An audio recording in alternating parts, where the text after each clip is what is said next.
Welcome everyone to Breaking the Kernel. We have a lot to talk about. The last 72 hours as I'm recording this video has been crazy, and there's so much in the news. So let's jump right into it, including two breaking news as I'm recording this. The first one is the TikTok ban has been upheld so far.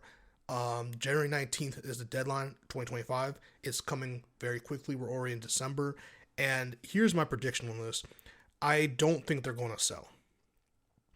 I think what's going to happen is that it's going to be a grudge match for a while. And we'll see, because Trump's coming in. So we'll see what his relations with China is really like. Let's see what they're really hitting for. Because otherwise it's going to get banned in America. I'm very confident they're not going to sell. I think it's going to get banned. And I think YouTube and many other, well, really just YouTube is going to be flooded with a bunch of TikTok. I mean flooded with a whole new user base, which have, if they're smart, have already been slowly trying to migrate onto YouTube over the last couple of years. But if not, and they still care about it, they're going to flood onto YouTube. They're going to flood onto Instagram. They're now already, and it's going to be basically what happened with Vine all over again. Some will make it, some will not. Second story to come out is senators have asked the FTC to look into DraftKings and FanDuel and how they are promoting gambling. Listen, the thing about this, do I sports gamble? Yes, I'm a grown-ass man. I'm a sports gamble. I got parlays to hit, all right? But with that being said, I personally think that, as I've said it before on the podcast, I think advertisements and marketing has become, like, outrageous, and I think it's become a little dangerous, especially who they're targeting. And I think, especially with sports betting, ethically is starting, the lines are starting to get blurred, and I think there needs to be a reorganization, and they definitely need to be investigated and looked into with some of these things.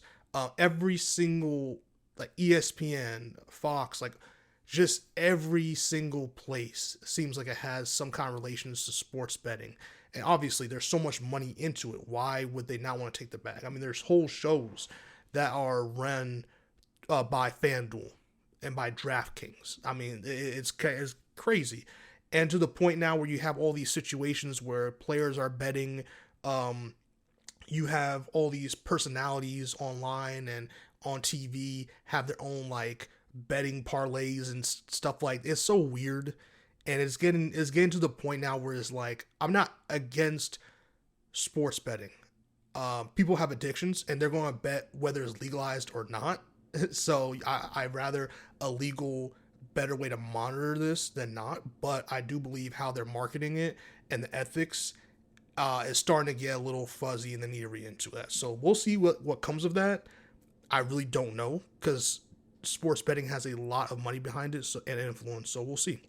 Next, we're going to go to the biggest story that I'm sure a lot of people really are digging into, especially when it happened out of nowhere on a Wednesday morning, is the assassination of the CEO, of one of the CEOs, one of the executives, top executives for United Healthcare. All right.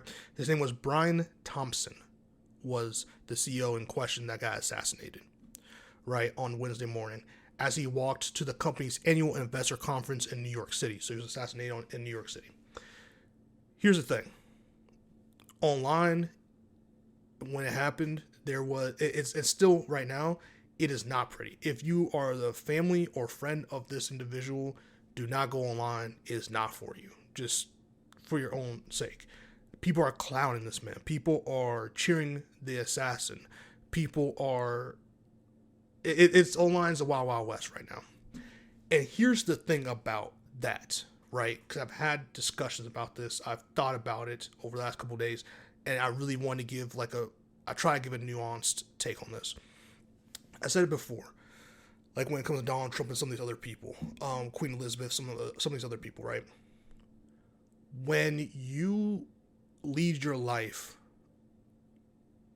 and you do people dirty or wrong, especially by the masses, especially if you have your hands on the pulse of society of whether people live or die, you can make those type of life-altering decisions, you're going to create a lot of enemies. You're going to do a lot of people wrong, especially when it comes to health insurance in America. Insurance in general, really, but specifically, especially in this situation, health insurance. a lot of people have been destroyed. A lot of families, a lot of lives are gone and have been killed because of health insurance. Not just United Healthcare, but health insurance in America in general. And people have always had big problems with big pharma. Like it's a whole thing. If you're not American and you're listening to this or watching this, it's a very weird thing. Health insurance in America.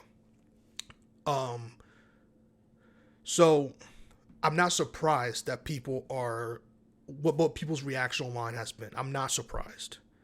I don't like to make fun of people's deaths regardless of if they were pieces of shit or not. But but people are like saying that people shouldn't be making these jokes. And here's the thing. I'm not making the jokes, nor do I think they're per se even funny. But again, I'm not surprised because of how insurance companies have constantly fucked over and in essence killed so many people. So I'm really just saying I'm not surprised by the reaction. I'm not surprised by this reaction. Anyone who knows anything about the American health insurance situation in America, I'm not surprised by the reaction. Now, here's the thing. Suspect is still at large, right? The NYPD has potentially shown the wrong person as a person of interest in this situation. Which, here's another thing. Someone's about to get rich. Someone is about to sue the living hell out of the NYPD. They're going to own the NYPD, or at least the stake of the NYPD by the time this is up. The NYPD's budget is so large, and this person's about to claim at least like 90% of that, because that's crazy. NYPD has shown despite their huge budget, has shown a lot of incompetence. Like, they've been incompetent. They've been very incompetent many times throughout history. This is nothing new. I'm hoping the NYPD can get their shit together and start stringing along actual evidence and like make headway in this case, because there's been a lot of misinformation on the NYPD's part that could put a lot of people, especially they can put a lot of people in danger because of the misinformation the NYPD has shared. And they've done this with many cases, not just this particular case, but they've done it time and time again. And it leads to racial profiling, leads to all kinds of nonsense. And NYPD better get their shit straight, because this is a domino effect right now, right? Because the suspect rode off on a bike is not... If you haven't seen the video, I wouldn't recommend it, but there is a video out there of the assassination. I'm not going to obviously play it, but there's a video out there. This dude waited for him, basically, crept up on him, shot him a couple of times, and then fled on a bike, which is insane. It's insane. Now, I think it's come out that it wasn't a city bike. I know people reported that was a city bike. It wasn't actually a city bike. But that's crazy. I don't know. There's something so... It's something so Gotham City-esque. This whole case just seems like something out of a Batman comic run, right? It just seems so crazy. I can't imagine riding on a bike after assassination is crazy. Mr. Thompson, right, was one of the highest paid executives with a 10.2 million annual compensation package. So that means his base salary was probably like $1 million or something like that. Then he had like stocks, options, probably stuff like that to help accumulate that $10.2 million annual package, right? And what's also interesting about this that I didn't know until really researching and looking into this is that he was pretty low profile from what people are saying. He was pretty low profiled compared to Andrew Whitty, right? Who was the more public facing of United Healthcare, and also was the one that testified before Congress, right? So I was surprised because I was like, okay, I thought they would go after Andrew instead of Brian, but it looks like also I think that Brian is in charge of insurance coverages, if I'm not mistaken, right? So they also, Thompson's wife, right, also came out and stated that he had been receiving threats that may have to do with issues when it comes to insurance coverages. Now, I guess from the NYPD's point of view, they said they have not been able to confirm said threats that have come his way, but the wife has said he's gotten threats, and that she, while she doesn't personally know the details of said threats, she's saying it may have something to do with insurance coverages, which is what Brian Thompson oversaw. So that is also something to note, because a lot of theories are going on, because it was, again, Brian Thompson was on his way to the investors meeting, right? And they're saying that this may have something to do with, like, the investors maybe arranged assassination, or this happened. Like, there's so many theories and all this conspiracy stuff going on. But at the end of the day, I really thought when this first happened, I really thought this had just someone who was done dirty, someone who was done very dirty. Their insurance company just happened to be United Healthcare, and they're able to catch him slacking. That's how I see. That's how I saw when it first happened. And as every report that comes out about this, to me, it just seems more and more like someone who got really screwed over by United Healthcare and decided to take it out on him. That's just what happened. I again, until they catch him and until they question him, interrogate him, and figure out what's going on with him, why he do it, is really just all theories at this point, right? But to me, that's what I figured, because it was only a matter of time, not for this situation, but it was only a matter of time before people got very pissed off with how the American health system is played out for a lot of people. And I'm just not surprised that people are pissed. I do not wish this on anybody, let me make that clear, but I'm just saying I'm not surprised that people are fed up. I wish we went a different way about this, of course, but the thing about health insurance in America is, like, a lot of the time you don't get to choose who your health provider, like, you don't get to choose these things. Like, sometimes you get a job, the job has a situation with or agreement with a health insurance company, and that's who your health insurance is. And some jobs, like, I know I work for a small business, I got to go and choose my health insurance company, now with some stipulations, so I didn't really get the best one, but I got to kind of choose and shop around. Some people just get stuck with a certain health insurance, depending on where you're working, right? So that's the situation with this. I feel like this guy has United Healthcare. United Healthcare is not known for the best practices, especially when it comes to the use of AI and some other stuff, right? And so this is someone who was disgruntled, and I feel like that's what this is.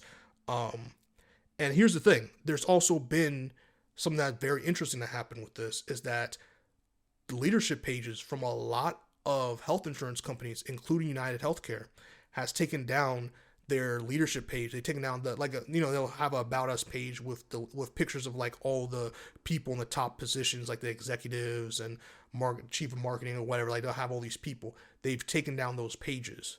Obviously, people, for safety concerns and reasoning and safety protocols, I'm sure they've taken down, not just, like I said, not just United Healthcare. There's many insurance providers who have taken down their leadership pages in fear, I'm sure, of another assassination attempt happening, especially since this happened Wednesday morning I believe around 6:45 to 7 a.m. I'm thinking that was the time frame of this assassination. And they still not caught the guy. I'm recording this, it is Friday. They have not caught the guy yet. They have really, from what we know, are not even closer to catching this dude, from what we know.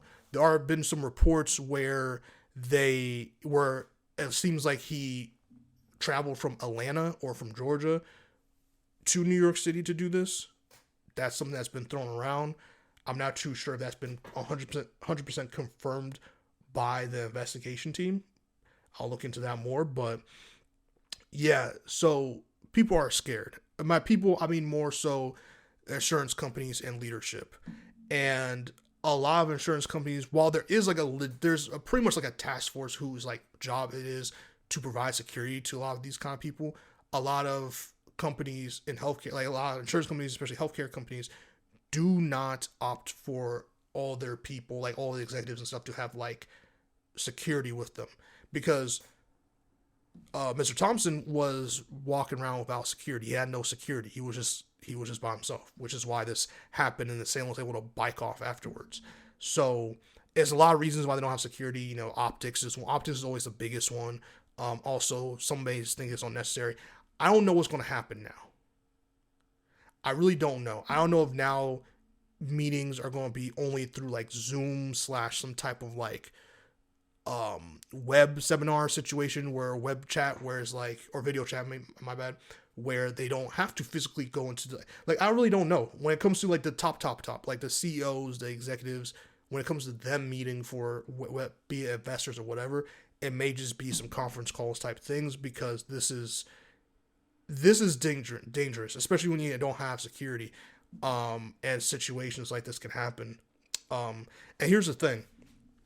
Again, when you are responsible, or at least you have your hands on the pulse of society and people to this extent, where people can live and die by the choices that you make, or you're responsible in making, or you're a big part of that responsibility in the making of that, people are going to be upset and people are going to not like you. Some people are going to like you, some people are not going to like you. The people who do not like you, especially again when it comes to having your hand on the pulse of death for people, those people will have nothing to lose. They will not care. They have nothing to lose. And this is a very tragic situation, and it stems from the frustration of society, bro. I keep telling people, when you piss people off this much and you screw them over constantly and you value dollar bills over the lives of millions of people that you're responsible for, they're going to get pissed off, and you should not be surprised when acts of violence happen, when protesting fails. Because a lot of people are being like, just switch insurance. If you're stuck with a job that gives you this insurance, you don't have a choice except if you leave the job. For a lot of people, there's a lot of people who got screwed over. There's a lot of people I know and who have stated, right? I'm going to use a quote that I got from AP, right? I believe this is a comment from TikTok, or a TikToker saying this. And the quote directly says, I pay $1,300 a month for health insurance with a $8,000 deductible, right? $23,000 yearly. When I finally reached that deductible, they denied my claims, right? And during that, he was making $1 million a month, end quote.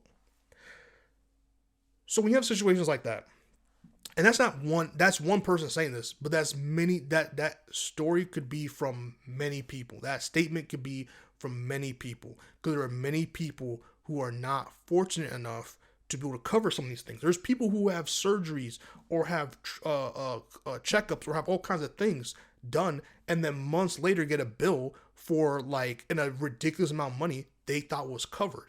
And it's not like some special treatment, or some, we're not talking about some BBLs or some kind of surgery or whatever, right? We're talking about physical exams, right? We're talking about cancer patients who need treatment for cancer, and chemotherapy and stuff for cancer, right? And they're having some, like, the insurance company is fighting the doctors on, well, is this drug really necessary, or is this specific treatment really necessary, or is this, and it's like, yes, bro, it is necessary. We wouldn't give someone chemotherapy unless it was necessary in order to make them better so they can live their lives. These are situations in which the insurance companies are fighting and making it really hard. A lot of people would die. If you are lucky enough to catch any type of cancer early, your survival rate is a lot better. At that point, once you're diagnosed, depending on what stage it is, it's a matter of clock, it's a matter of time. And when you have situations where your insurance company is fighting it, you're losing that precious time for your treatment. Some people get it resolved in a day, some people get it resolved in months, some people resolve in years, some people never get resolved and they die. And that's the situation. That's the frustration that people are dealing with. And it will mount over. I do believe this is going to be a huge domino that will fall. I'm hoping no more assassination attempts, but at least protesting, right? At least calling your local senators, calling people, let's get the ball rolling. And I really hope that the right thing comes out of this. I know it won't, but my hope is that from this unfortunate situation is that we start looking at the bigger picture. The right thing to take away from this whole situation would be, what caused this? Is it an act of violence that's very unfortunate and someone did die? But there's a reason behind this. Let's look at that reason. Let's understand the reasoning. And from that understanding, let's make sure something like this can never happen again. And I'm not saying just adding, obviously, like security and stuff to these people. I'm talking about the root of the issue, which is insurance companies being unchecked Big Pharma being unchecked and ruining and killing thousands to millions of people every single year because of constant greed and corruption that is run rampant in this country through these companies, through their pockets, getting bigger and bigger and using it to pay off and using it to pass drugs that shouldn't get passed. All these safety checks, it's all fucked. And we need to take the right lesson from this, man. It's so frustrating that people are taking the wrong. It's just it's fucking annoying. It's really annoying, and a lot, like I said, a lot of patients have died from their lack of health insurance coverage, right? A lack of people in the hospital beds dying, and because their insurance is fighting every single little thing, they can't operate on this person. Or these people do get operated, or some emergency does happen, and they're stuck with this bill that they just can never pay, and they're in this crippling debt. I really wish I brought the statistic, but there's a huge statistic. There's a huge number of people that the biggest crippling debt in America is health. It's this. It's constant fighting with the health insurance. There's people who have babies in hospitals stuck with these bills that are just insane, and they can never pay it off, especially when dealing with a newborn. And people wonder why people don't want to buy houses, why the people are the births on decline, population decrease, all these different things, is because no one can afford it. People are scared because the whole point is insurance is so you can feel insured, so you can have that safety net. The safety net is not a safety net if you're going to get strangled by it. What safety net strangles you and kills you? That's what's happening right now. Again, I'm not advocating for this violence. I'm not advocating for death. I'm just simply stating the facts of the matters that people are fucking sick and tired.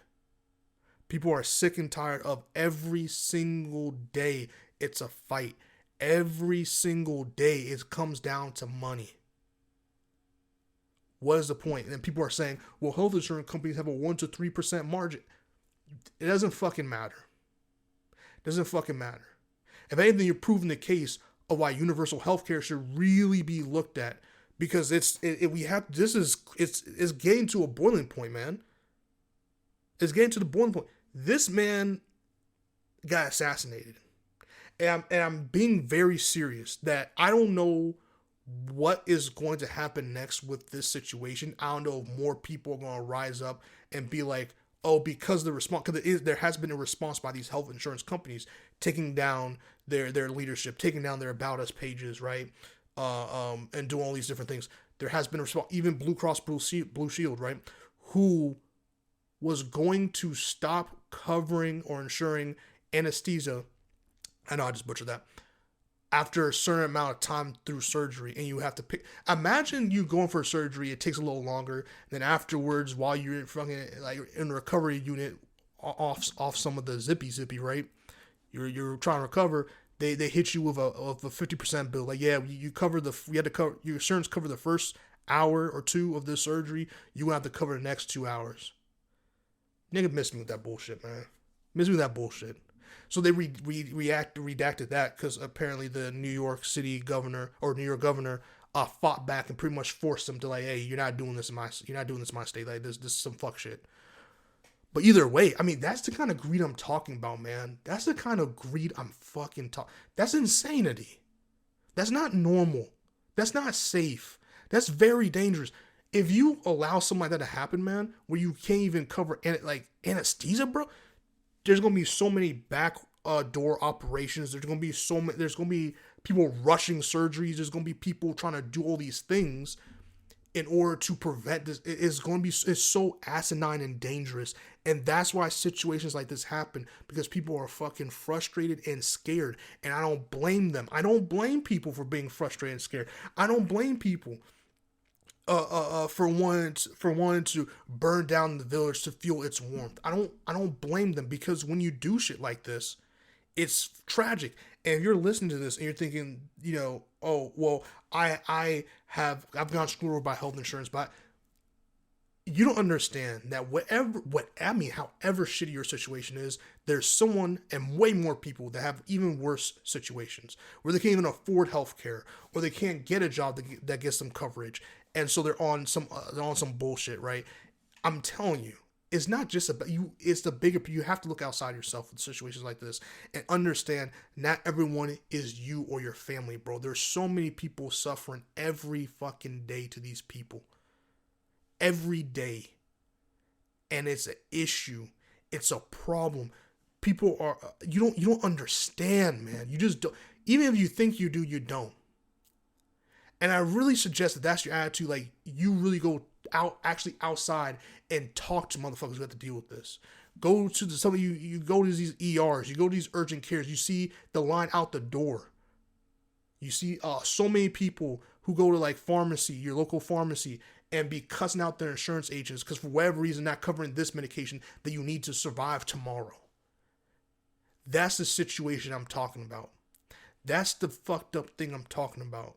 That we have to understand the bigger picture. And the lesson we should take from this situation, this assassination, this successful assassination attempt, is not that we should be assassinating everybody.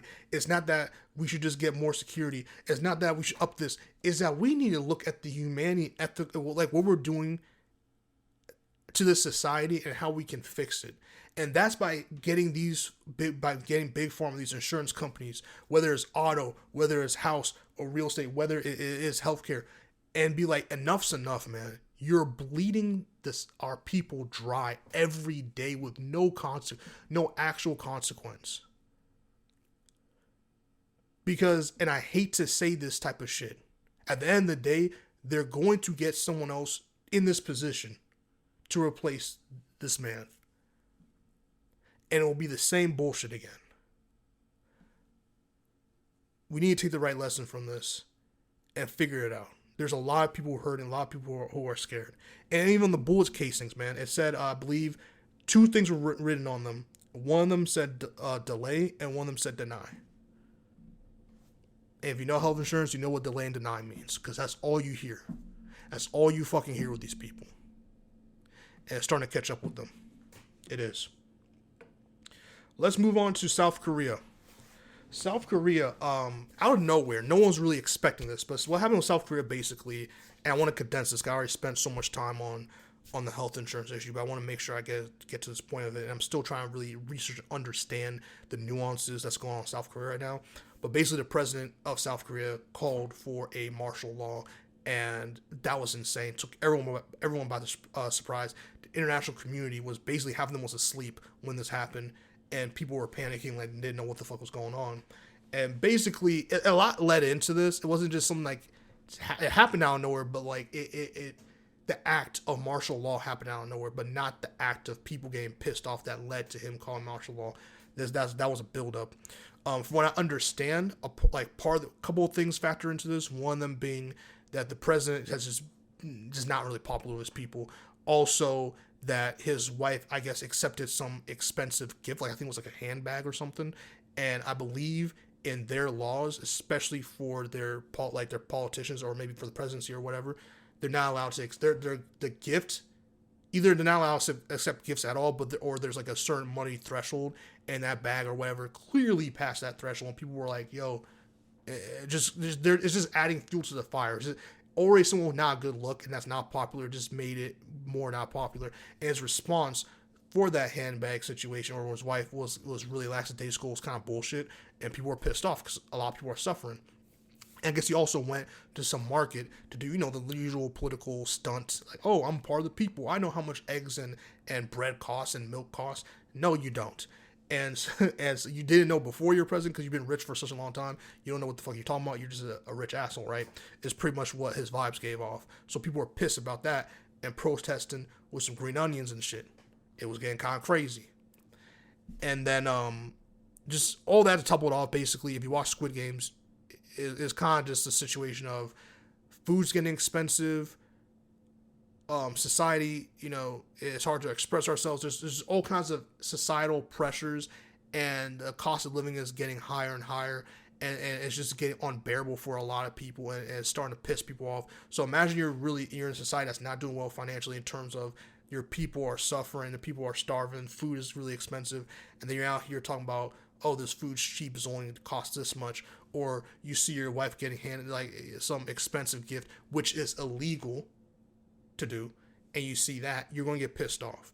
And then he panics, calls martial law. So basically, they called the police out. The people called up the police on his ass, and they're investigating him. And I would be surprised if he stays the president by the end of next week. I think they'll impeach him, or he's going to step down. The opposition is basically the president of Korea, South Korea, is isolated right now. It's not looking good. But yeah, the people pretty much called the popo on him. So we'll see what happens with that. I'm following that story, because that story, it was very interesting when it came out, and it really came out of nowhere for me, for someone who wasn't following what was happening over the years and over the time. Yeah, so that's very interesting. Lastly, let's talk about France real quick. Basically, France's economy is ass. For the route to get to the Jimmy Johns of it is ass. The French National Assembly voted with 331 to oust the government, right? Which led to the prime minister resigning, which is a big deal. So the prime minister resigns, and if I'm not mistaken, how it works in France is the prime minister is in charge of domestic affairs, including the budget. The president handles international affairs and security, if I'm not mistaken. And so the prime minister resigned. And France's economy is being compared to Greece. If you know Greece and their GDP, you don't want to be compared to Greece. And at one point, for a small window, France's borrowing costs exceeded Greece's, which is insane. You don't understand. Because when you think of France, you don't think of for most people who don't really follow the news and all that stuff. When you're thinking of France, you're not thinking of someone who's a country who's struggling. You're not thinking that. So to have France's borrowing exceed Greece's is insane. I don't think people understand how crazy that is, right? So a standoff with the new budget basically began, and so they can't really get a new budget in place because there's no prime minister, right? And so the prime minister who resigned, he did force his way over the parliament, basically, and was like, hey, I have an idea, I'm doing it, fuck the rest of y'all, I don't care what y'all say. That obviously pissed everybody off that didn't agree with him, which 331, which had the majority, which caused this government to basically implode, right? So the prime minister stepped down, just the president now of France, and he can't call another election until next July, because he just called one in July, and it's illegal to do another one so close, so he has to wait till next year, which is a very long time for your country to basically have their government not exist with a non-confidence, That's a very long time. So there's no real way to get a new budget. He kind of shot himself in the foot. There's no real new way to get a budget in place right now. So I think they can roll over 2024's budget into 2025, but obviously if something that's not working now is definitely not going to work again. So there's an issue right there. And the president is very he's not resigning. He basically was like, yo, fuck what y'all talking about. I'm not about to resign. So it's a big situation. It's scary for the people of France, I'm sure. Especially when you don't have confidence in your government, and your government has basically fucked you over for years now, and not really finding ways to get better, and your government basically is non-existent. And so the president has to assign a new prime minister, and the next prime minister has to basically be majority approved by the parliament, or else they'll just vote non-confidence again, and the whole thing will start over again. So I guess the closest way from an American standpoint to look at this is kind of like when our government shuts down, when a new budget can't be agreed upon and stuff, and we're basically sitting here we can't get laws passed, we can't get it's just a fucking mess. That's basically what happened here. Except with France's situation, is pretty much we need a whole new government in place. Not just, hey, let's Democrats, Republicans, let's agree. No, we need a whole new government in place. Get a whole new prime minister. Get a whole new government in place. That's insane. So we'll see what happens, but it is not looking good for France. It's not looking good. You don't want to be compared to Greece, man. And lastly, I was going to skip over this until the next episode, but I just might as well just get it done. Let's talk about Canada. Basically, Trump came out and was like, I said a lot of shit like he usually does, but one of the things that, like, one of the highlight trigger words that kind of came, or statements that came out of this was Canada should become the 51st state of America. Let's not even pay attention to that. That's not fucking happening, right? That's just, that's not fucking happening. But, something that is important is the border situation with Canada, the United States and Canada, right? Because for those that don't know geography, it's the United States of America, Canada on the top, Mexico on the bottom. And so America has notoriously had tensions with Mexico and the border. Canada and its border has become an issue now too, with more and more people crossing it illegally, and some of those people being terrorists of interest. Some of those people smuggling drugs and people. It's a whole situation that's been going on. And if you've never traveled to Canada, Canada is not known for the most strict border policy, or at least getting into the country. You can get into the country. I'm talking about legal ways, of course, like through boat, airplane, driving. It's not the most. It's pretty lax compared. I've been to some countries where it is difficult.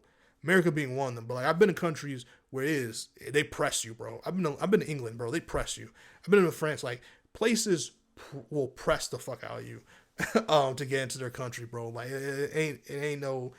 Canada was kind of like Canada. When I went to Canada, bro, I felt like I was a citizen. That's how it was super quick and easy, bro. I felt like I was a citizen, bro. I was just like boop boop in and out. I've been to Canada two times now.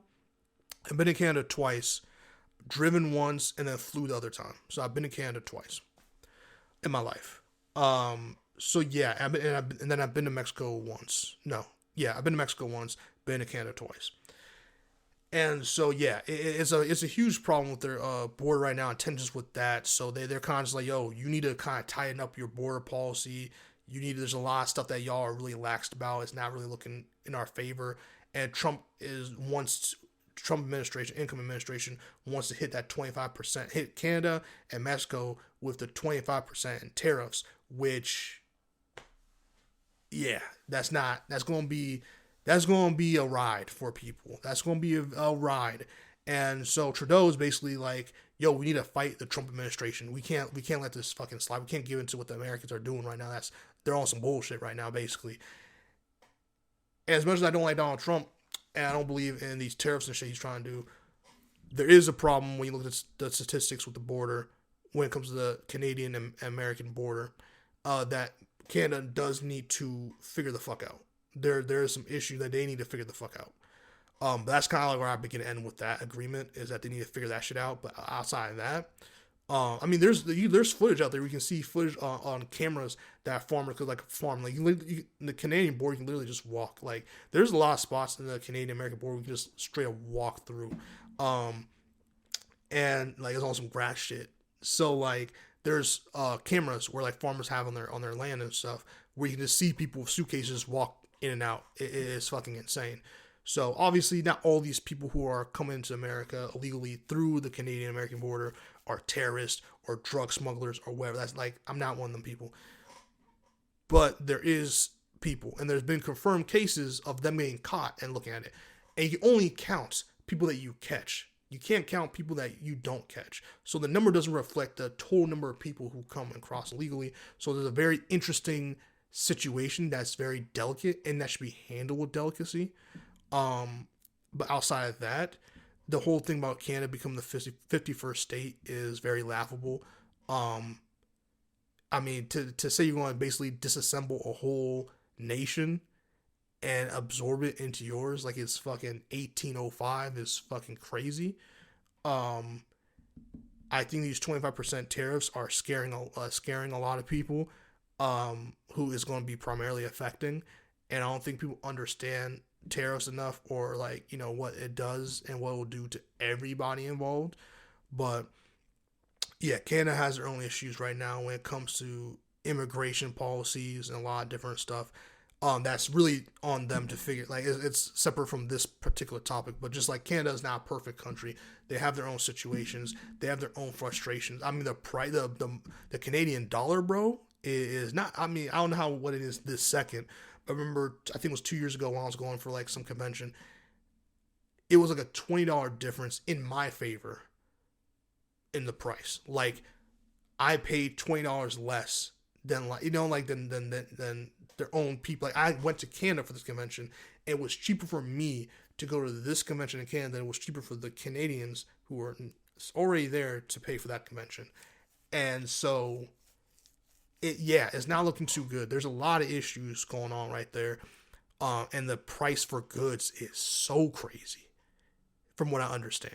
I need to go talk to my Canadian friends more. But yeah, it's looking kind of crazy. So that being said, that's the end of the episode. I know this was very, very lengthy, but I appreciate it if you stayed to this point. Let me know what you think on all of it. Let me know what you think on the TikTok ban. Let me know what you think on the FTC looking into DraftKings and FanDuel and how they promote gambling. Let me know what you think about the United Healthcare situation, health insurance in general. Let me know what you think about South Korea, France, Canada. There's so much going on that we really need to band together more than ever before, protect your mental health, love your loved ones, have conversations, the hard conversations, have them. Because one thing, I should have said this before logging off, but one thing I will say, when it comes to health insurance or this United Healthcare situation, it is a conversation that needs to be had, but not everyone's ready to have it. And I don't mean that as a joke or a meme. I mean that in a very serious fucking way. Because if you're not ready to have the conversation, right? If you're going to just be like on a high ground, and say that poor people are savages or whatever the case may be, or if you're going to be like defend the rich people, it's not about those sides. It's about having a serious discussion over the literal stuff that's happening. They're using AI to determine, like a lot of companies are using, insurance companies are using AI to determine what you should get, determine if you should be covered, determine if you should live or die. When you're on that debt, when you or your loved one is sitting in the fucking hospital room and you need this certain medicine or you need certain combination medicines, your insurance company is probably using AI to determine whether or not you should get it. More times than not, the AI is gonna say you shouldn't get it based off whatever history or whatever keywords they're sparking in your file. And then because you need it, because you're going to die without it, they're going to, the doctor, whoever's going to, nurse is going to have to call the insurance company and be like, what the fuck? We need this drug right the fuck now. He's going to die in a day or a week if we don't do this, or in the next couple years. And your insurance company is going to be fighting it because they don't want to spend the money to do it because it's a more expensive option. That's what we were defending, by the way. I want to make that very crystal clear. I'm not saying the Assassination Temple's right. I'm saying that there is a very big issue that's been going on for decades in this country when it comes to these insurance companies. And now, whether we like it or not, people are paying attention. So let's do the right thing here. Have honest conversations about what's going on and ways we can make it better. Because if not, more things like this is going to happen. And not just with insurance companies. There's many predatory CEOs and companies out there like Ticketmaster and so many who just bleed people dry for no reason at all. And I'm not wishing anything on nobody. I'm just saying that protests, I'm talking about protests, I'm talking about all these different things that can forms of protests that can happen, whether it's not spending money, like whether it's like, okay, I'm going to use this insurance or I'm going to use this ticketing service instead of this service so that, whatever the case may be that people need to do, is going to come down. And that usually doesn't work. It's been happening. It's not like people haven't done it before. So when people have a boiling point, and the boiling point is clearly here, and a lot of CEOs, a lot of companies are very, very scared. And we're in a level of uncertainty right now with a lot of this. So as these cases evolve, when big updates happen, I can do another podcast or follow up to this. But for right now, this is just the bare bones of what I've seen going on, bare bones of what I've researched. I'm also going to try to keep myself more educated and try to keep following up the cases and the situations around the world and some of the international relations. All right, peace.